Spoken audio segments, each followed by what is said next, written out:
not mad, I'm just deeply disappointed. Hello, my name is Lauren and welcome to the Theoretical YouTube channel, where I've been planning on making a book versus movie video on this film for the last 3 years. But spoilers, the book wins in pretty much every category I could think of.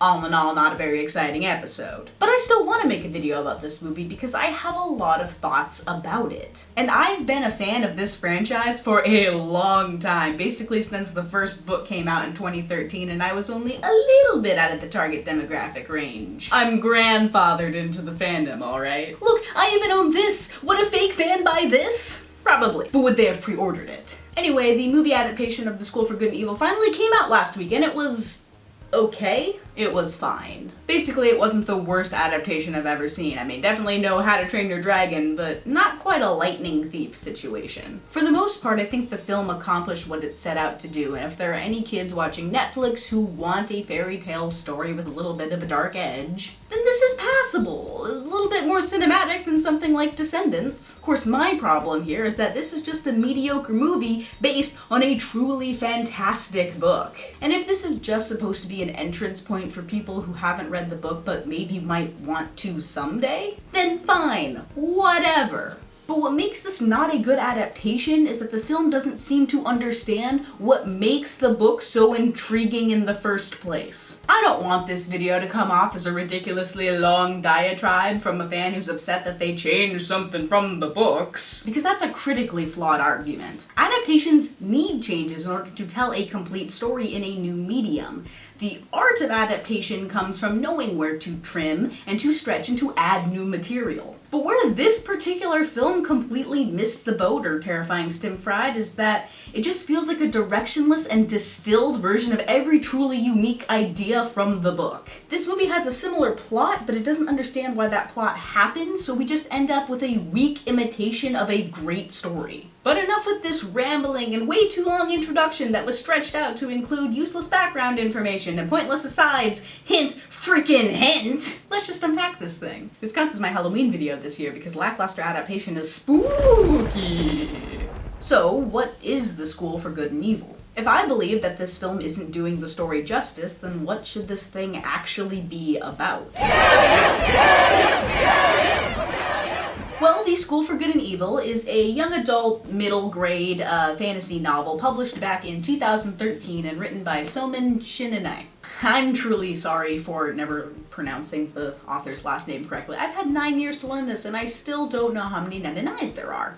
The series is broken down into 6 books separated by 2 unique arcs, but every story, at least in the main series, is focused on 2 main characters, Sophie and Agatha of the Woods Beyond. But for the purposes of this video, we really only need to concentrate on the plot of the first book, which is great because this world gets real complicated real fast. The story is centered on the unlikely friendship between the beautiful, vain, fairy tale obsessed Sophie and the skeptical, ill-tempered, supposedly ugly Agatha.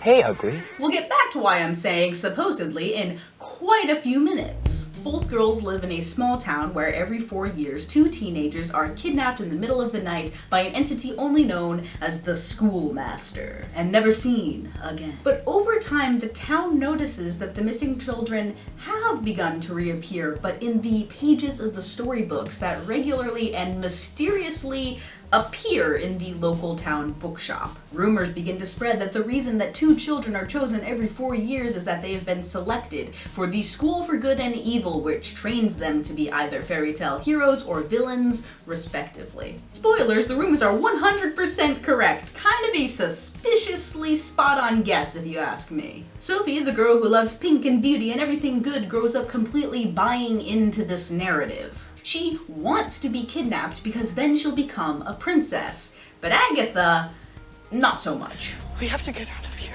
Aggie, this is what I wished for. You see, Agatha's entire life, she's been ostracized and called an ugly witch by pretty much everyone in town.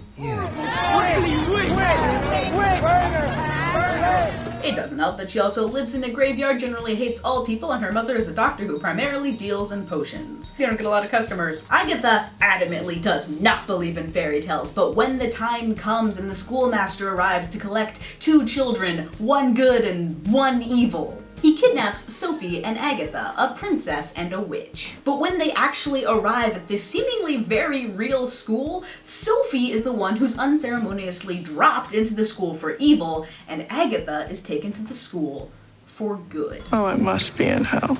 And thus chaos ensues. 6 books and a movie. Pretty much everything gets more complicated from there, because if you can't tell by the simple setup, a lot of this book is built on the principle of subversion. Not just of audience expectations, but also of broader fairy tale and young adult precedents, tropes, and supposed rules. The thesis of the story is, what does it actually mean to be good or to be evil? And I know you probably clicked on this video because you want me to get right into bashing the new film. But I think the context in which this story was originally formed is integral to understanding what makes it such a wonderful addition to the pantheon of fairy tale derived literature. Because the reimagining of fairy tales is far from a new tradition in the history of pop culture. Like, there are people who just study the works of authors like Angela Carter, Gregory Maguire, Emma Donoghue, Margaret Atwood. Also, this is a very good book of fairy tales and I recommend you read it. I took multiple college classes dedicated to reading rewritten fairy tales through lenses of women, minorities, and others that we have othered throughout the long history of modern storytelling. Can you tell that I was a liberal arts major? Too precious for this world. But even apart from an academic setting, I feel like my childhood media consumption was already filled with an influx of reimagined fairy tales. On TV, I watched shows like Once Upon a Time. I read books like The Lunar Chronicles, Dorothy Must Die, Charmed, and Half Upon a Time. Movie-wise, you have everything from Shrek to Descendants to Into the Woods and, like, a lot more. Even the whole cultural phenomenon that is Percy Jackson really just stems from this same middle grade market desire to modernize very old stories. You know what genre thrived when I was a kid? Urban fantasy. You guys ever hear of a little company called Disney? Because they love retelling fairy tales, sometimes a little less faithfully than others.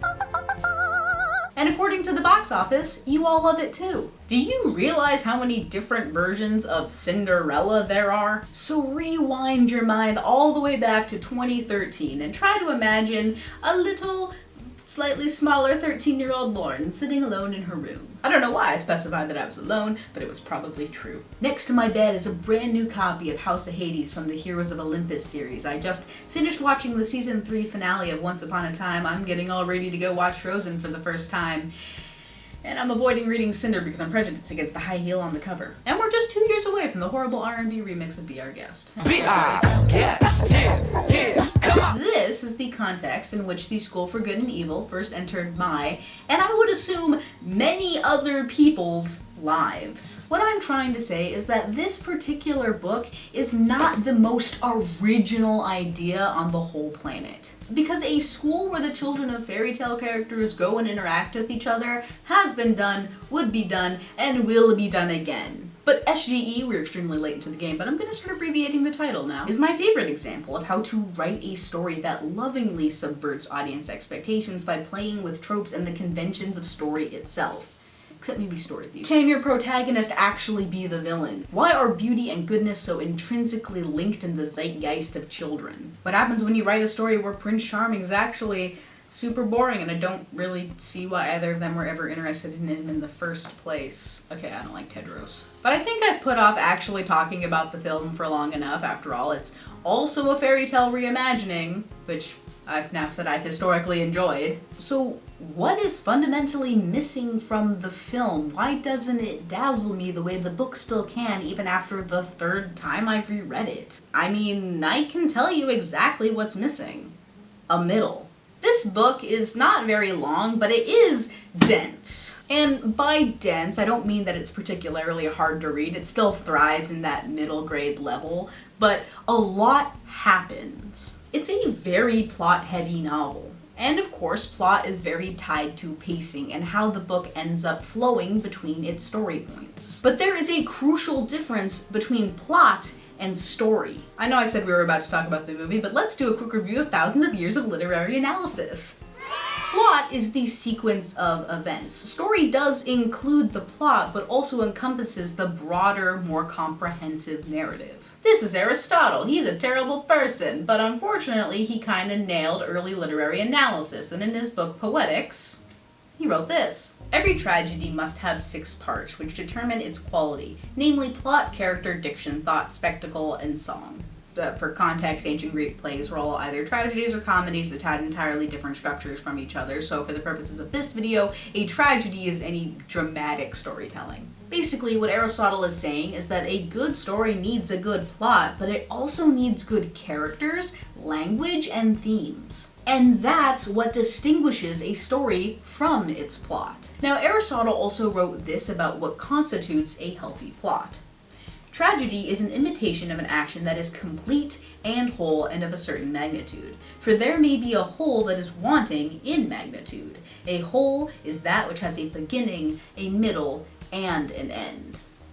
In terms of the School for Good and Evil, the beginning takes place in Gabaldon, the town where Sophie and Agatha grew up. The end includes a big epic climactic battle with life and death stakes. But the middle, how they get from here to here, is the meat of the story. And that's where the fact that this is a film adaptation of a book runs into a major issue. Because movies are, 1, generally much shorter than novels, and 2, paced entirely different. There's no one way to pace a movie, but Hollywood sure likes a 3-act structure in the style of a classic Dan Snyder Save the Cat beat sheet. You've got the setup, the theme stated, the catalyst, which leads to a debate, a break into Act 2, then a B-story, fun and games, midpoint climax, bad guys close in, all is lost, Dark Night of the Soul, break into 3, and a finale.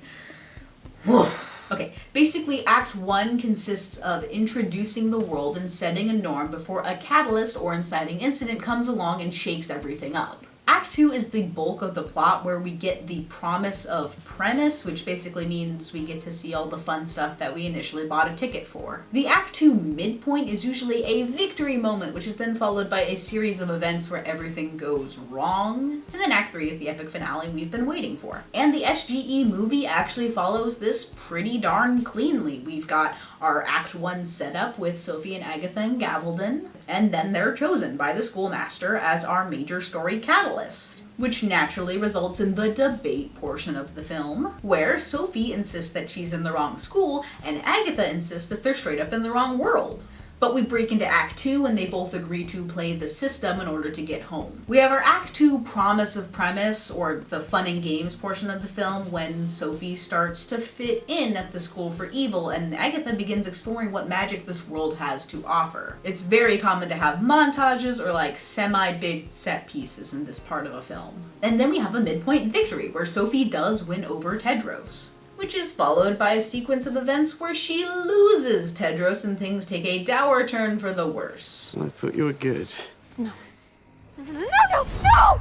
Our All is Lost and Dark Night of the Soul comes when the trust between Sophie and Agatha is broken and their friendship dissolves, and Sophie begins to fully give in to her evil desires, which causes war, literally bad guys closing in. Our break into Act 3 is when Agatha decides to go warn the Nevers that the School for Good is coming to kill them all, which results in a big epic Act 3 with a battle and a huge finale that ends in the reconciliation of the two girls' friendship, and then they cross the threshold back into Gabaldon. A+ for predictable and formulaic pacing, a tried and true method of making hit movies. C+ for recreating the plot of the book. I mean, the skeleton is there, most of that is directly lifted from source material, or at least the big plot points. But this book's middle, as Aristotle puts it, is much more episodic in nature. The goals of the main characters are constantly shifting as they adapt to the new world. I really like that aspect of the book. It breaks these characters' time at the school down into smaller arcs that each have their own mini beginning, middle, ends, and the story feels more whole for it. For just one tiny example, in order to go home, the schoolmaster tells Sophie and Agatha that they need to prove that there's been a mistake, which means they need to solve this riddle. What's the one thing evil can never have, and the one thing good can never do without? In the movie, Sophie makes a few hasty guesses, but then Agatha just instantly knows the right answer. Love! and therefore true love's kiss. In the book, they each take a couple days to come to this conclusion, but do so through individual experiences that inform their separate character arcs. In the movie, the riddle is still a key to the plot, but in the book, it's a bigger narrative tool that also informs other parts of the story. And there are dozens of examples just like this littered throughout the movie. Wherefore, what I assume was the sake of time, story elements are trimmed away and cut down into one-sentence plot points that don't come back later. Which makes it feel less like an episodic journey of growth where the characters themselves have forged their winding path through the chaos, and more like a predetermined track where everything has been orchestrated by some higher hand. Which brings me to my least favorite change from the book. What's up with Rafal? Yes, he is a major character in these books, but not this one. Really, he's only supposed to show up at the end and be somewhat easily defeated. For now. But here he's everywhere. He's infiltrated parts of the story where he frankly does not belong. Rafal is the schoolmaster, but the movie will spend a ridiculous amount of time trying to somehow convince you he's not for some reason. And the fact that the schoolmaster is no longer this figure of mystery who seems to exist on a higher plane of knowledge bothers me a lot. Like, why is this guy at a school board meeting that completely undercuts the fact that he's supposed to be an otherworldly being of power? And he keeps popping up in scenes to either threaten or seduce Agatha and Sophie respectively. Scenes where they're supposed to be growing from their own internal dilemmas. Not an external influence from some guy.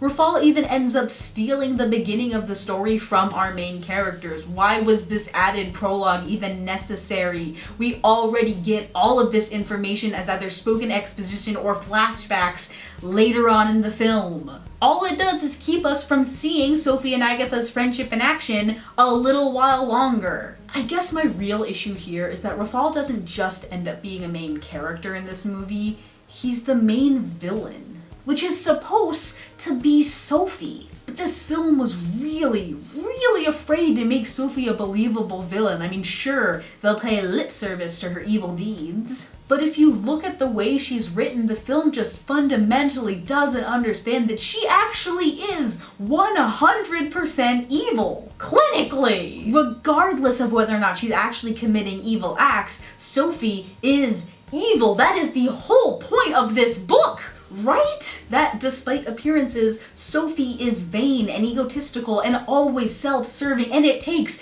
an entire series of character development to really flesh out what that means. Basically, book Sophie was not dropped into the wrong school. But movie Sophie is like a victim of circumstance. There's literally nothing about her character that would suggest that she'd commit any of her evil acts until she meets Rafal, who then tricks her into performing evil. His influence is supposed to be stripping away her real performance to reveal that underneath her performative goodness was actually a villain all along. Goodness is Sophie's performance. That's what makes her an interesting character. That from the very beginning, she has been doing good things for the wrong reasons. For instance, both book and movie Sophie hate their lives and gabbled on, but movie Sophie's stepmother yells at her and no one in town likes her, and she's just as much a social pariah as Agatha. Good morning, my dear family.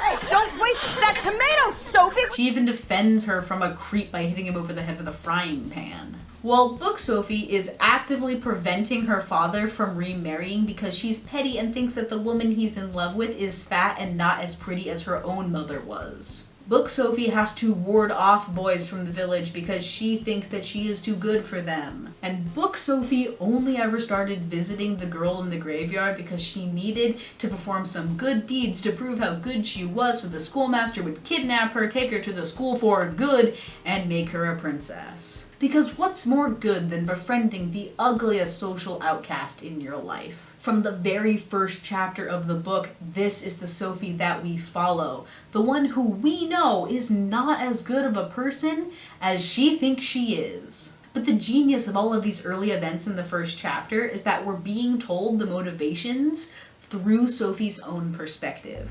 And because she has no idea why good deeds are not supposed to be performative, we get this overarching sense of dramatic irony throughout the rest of the story. Because we know that not even that deep down, Sophie is evil. She just doesn't know it yet. There's only one scene that I think needed to be in the film but ends up missing. Sure, I would have loved it if every little funny interaction or thematically important moment ended up on screen, but that wouldn't have been a good adaptation. The art of selective trimming. But the scene where Sophie kills for the first time is probably her most important character moment in the entire franchise, and it's completely erased from the film. But what's super annoying is that the setup wasn't. Let me explain. The moment I'm talking about comes pretty early on in Act 2 or the middle of the book and pretty much ends the debate portion of the plot. Before this moment, the story's goal, what motivates the main characters, has been to switch schools, or at least that's been Sophie's sole focus. But then she starts a big fight by saying that she met the schoolmaster and saw the Storian, which apparently is not a big deal in the movie, and Lady Lesso sends Sophie to the Doom Room for punishment. The Beast of the Doom Room correctly identifies that Sophie holds so much value in her beauty and the belief that it makes her good, so he tortures her by cutting off her precious hair. And at first she just gives up fighting and cries in defeat until the Beast lets her out of her chains. But then Sophie kills him by pushing him into a flooding sewage line and he dies alone under the school. After this scene, Sophie's POV chapters don't directly give away how she feels about this moment, but it's clear that she's refusing to process her actions and her trauma. For the rest of the book, people keep wondering where the Beast's gone, and Sophie just waves them off or barely bats an eye like she doesn't know. The discussion clearly makes her uncomfortable, but she never feels guilty. And when she does think about what she did, it's always in passing before she can push away the thoughts as quickly as possible. Because this is where Sophie's self-delusion of her own goodness began to crack. She never doubted that she actually belonged in the school for good until she killed the Beast, and from this moment on she throws herself into getting away. Not necessarily by switching schools, but leaving the influence of the school for evil at any cost. Because what scares her the most is not what she's being taught, but what we, the audience, knows has been inside her all along. The movie takes a different approach. Lady Lesso still sends Sophie to the Doom Room, but actually cuts off her hair herself, which is fine, that's not my problem. The shearing is an important plot point because it directly leads to why Sophie has to dramatically change her look and reevaluate what beauty standards are. But by cutting the Beast out of the scene, you are trimming why the events in the Doom Room matter to the story. Yes, hair is an important symbol, but her first murder is a very important character moment for her particular story arc. It is a point of no return. She is unable to forget that when push comes to shove, Sophie does not forgive, she attacks. She behaves like a villain. But we skip the end of the scene in the film, and instead it's replaced by a new one with Rafal. Yeah, Rafal. Where he appears to Sophie in a mirror, gives her a little pep talk, and suddenly she wants to give evil a new look. Which is actually a reference to an event later in the book where Sophie's supposed to be misinterpreting Agatha's advice, but that's not the point. The point is that the film wants us to believe Sophie is being corrupted by the influence of the school for evil and directly by Rafal. When, in my opinion, it is a more meaningful arc to have that corruption bubble up from within instead of being gifted to her by an external source. Later on, movie Sophie commits some of book Sophie's evil deeds, but none of them are as severe, and you really don't buy that her heart is in it. It feels like she's been tricked into performing this role, and that's just not as interesting. And look, if you think I didn't like how Sophie turned out, don't get me started on Agatha, because this movie had no idea what to do with her. Story arcs, character development, internal conflict. Who needs them? The problem with movie Agatha is that the film treats her like she is always right, which, okay, compared to Sophie, she is. But book Agatha has flaws. She gets things wrong. She judges people too harshly. She has to learn lessons the hard way. Movie Agatha is so incredibly boring, and you know why? It's because she's not ugly. Called ugly? Yes. Marginalized? Yes. Treated like she doesn't belong? Also yes. But the great thing about Agatha's character, at least in book 1, is that she is in just as much self-denial as Sophie. She reads fairy tales but won't admit that she believes they're real until she's standing amongst the children of her heroes. She falls in love with Tedros long before she realized that she doesn't hate him, and she simultaneously believes that beauty is pointless and that it's the only thing that matters in the entire world. The difference between Sophie and Agatha is that Sophie believes beauty is goodness and therefore she has it, and Agatha believes beauty is worth and therefore she has none. Agatha's misanthropy stems from the barriers she builds around herself because she is so afraid of rejection that she'd rather just keep everyone at bay first. But she is also so afraid of rejection that she's willing to put up with Sophie being a terrible friend and is willing to give up almost anything to keep her in her life. No! Please let me go! Go away! I'm never letting you go! Sophie forced her way through Agatha's personal boundaries for her own unrelated personal reasons. Agatha won't give up on their broken friendship for her own. But movie Sophie and Agatha's friendship seems more real, for lack of a better term. I mean, it's certainly less toxic, that's for sure. And a big part of that comes from the fact that Agatha is not a convincing enough outcast in this world. Sure, we get some fish out of water stuff and her peers don't treat her like she belongs, especially when she first arrives. But about halfway through the film, that plotline is totally dropped and Agatha just appears like any other student from the school for good. And part of that is casting. Now, I'm not saying that Sophia Wiley is a bad actress. She's great. She is doing everything she can with this role, but the writing just isn't there. What I am saying is that there was not a single second in this film where you truly believe that this girl has been socially ostracized solely based on her looks. Hey, ugly. Aren't you gonna answer him? Not her. You. Oh. That children scream and cry when she tries to smile. That she resorts to breaking mirrors rather than facing her own reflection and plots routes throughout the school so that she doesn't accidentally run into one. That another student would rather risk being given a bad grade, flunk out of the school, and potentially die rather than ask her out to a mandatory ball. Because this Agatha just isn't ugly. Technically, book Agatha wasn't all that ugly, without quotation marks, in the first place. Because she didn't believe in looks, people saw what she believed about herself. That she was ugly. And it's only when she gained self-confidence and genuine joy in her life that other people start to respond to that new energy in kind. And it's revealed that Agatha had been beautiful all along, at least unconventionally. But Sophia Wiley is a conventionally beautiful actress. At no point in this film does the audience believe that she is actually as hideous as the people around her claim, which means we never experience that internalized self-hatred that book Agatha has to overcome, reducing her down to a boring character who doesn't have to grow in order to succeed in the end. All she has to do is convince Sophie that maybe being a homicidal maniac is a terrible idea, and that she somehow changed her complete personality all for some guy in a mirror. So yeah, the film doesn't understand what makes the main characters super interesting or why they subvert the common tropes of fairy tale protagonists. So they just feel like watered down versions of themselves who are somehow in a much healthier relationship. But like, every other character in the film gets this treatment. Dot's not a punching bag who lets her roommates walk all over her. Hester is a show-off instead of a truly powerful witch. Tedros isn't a complete jerk grappling with the weight of what it means to carry the legacy of a father he hates. Lady Lesso isn't a genuinely good teacher. The schoolmaster is a PTA member instead of a mysterious recluse. Yuba isn't wise. Anemone is not a super racist teacher who should definitely be fired. And Hort... Okay, you know what? They actually kind of nailed Hort.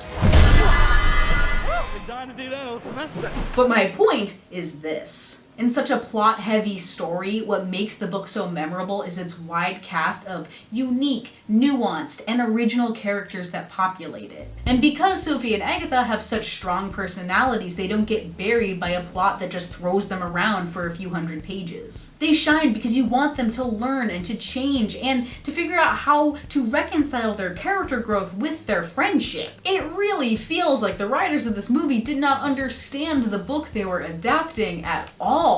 I mean, I definitely think they read it, but to me it feels like the director read the first book, maybe worked on another project for a while, and then hopped back into writing the screenplay. Which is why the plot technically makes sense and sort of resembles an abridged version of what happened in the source material, but it's missing the heart of the story and what motivates the frankly bizarre actions of its characters. How did a character like Sophie end up as the Witch of the Woods Beyond? It wasn't because she had some mere man playing dress up in his dead brother's body in order to whisper in her ear. It's because these are the same character. They have been the whole time, whether or not they want to admit it. But how did a character like this become a character like this? She put on a dress and combed her hair. 2.5 hours of plot, and that's the most generous thing I can say about anyone's character growth in this movie. But okay, I said this was a mediocre adaptation, not a terrible one, so there has to be something in here that I liked, right? Well, it's kind of gorgeous.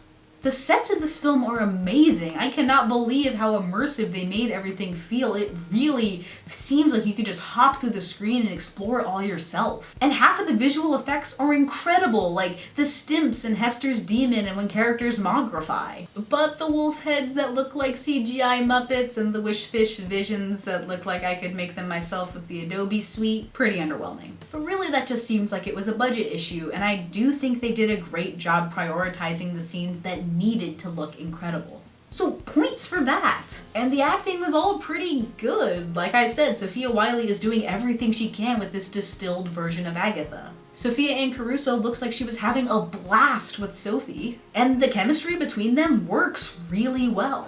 I thought the stunt casting with the professors would bother me a lot more than it actually did. Charlize Theron's direction with Lady Lesso wasn't necessarily where I would have taken the character, but I can definitely see what she and director Paul Feig were going for. It did take me a minute to get acclimated to the idea of the new character Gregor, but I really do think he was a great addition to make the stakes of failing feel more tangible. And I'm really happy they went so hard with the prosthetics on Evil Sophie. It would have been pretty easy to just phone in that transformation. Like this super hideous Tedros, oh the horror! Overall, I could keep going on for hours about why the original book is better than this particular long-awaited adaptation. But I don't want to end my own video on a negative note, so here's how I would have rewritten this story. First off, animate it. SGE is the perfect story to transfer into an animated medium because magic just permeates every scene in some way or another. You wouldn't have to worry about which particular effects to pump full of funding because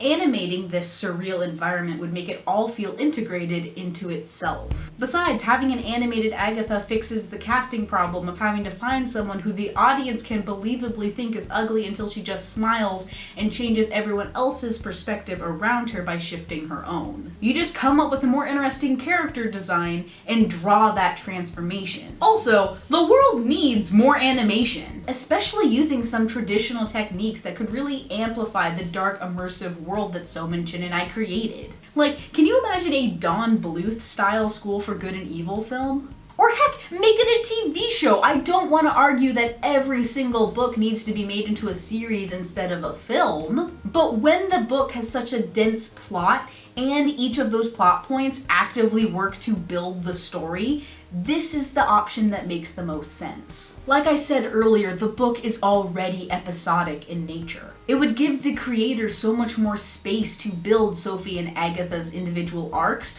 while also giving us a better sense of time. Keep the story stretched out over an entire semester instead of crammed into a few weeks. And most importantly, any adaptation of this franchise needs to clip. The plot might be full, but it also moves fast. Alliances are constantly shifting, the goals change, and characters are popping in and out of the storyline all the time in a massive whirlwind of chaos. Like a fairy tale has kidnapped you and won't let you go. That's the School for Good and Evil that I have been waiting for the last 9 years. Alas, it looks like I'll have to settle for this film for now. And if you ever want to experience a more complete version of this story, there are always 6 books and a few extras floating around your library somewhere. Okay, so quick spoilers for book 3, but we eventually learned that Agatha's mother, Callus, is actually her foster mom. But the reason she still looks so much like Agatha is that she's been using uglification powers on herself to make her look more like the strange, peculiar child she's taken in, who actually looks exactly like Sophie's mom, Vanessa, because Agatha and Sophie are actually twin sisters, technically kind of not important right now. But my point is, has Callus actually been using blackface for the last 15 or so years in order to trick the town of Galvadon into thinking that she's actually Agatha's legitimate biological mother? Because that seems kind of messed up. This has been an additional point in my theory that the filmmakers did not read that far in the franchise before they wrote the screenplay for the movie.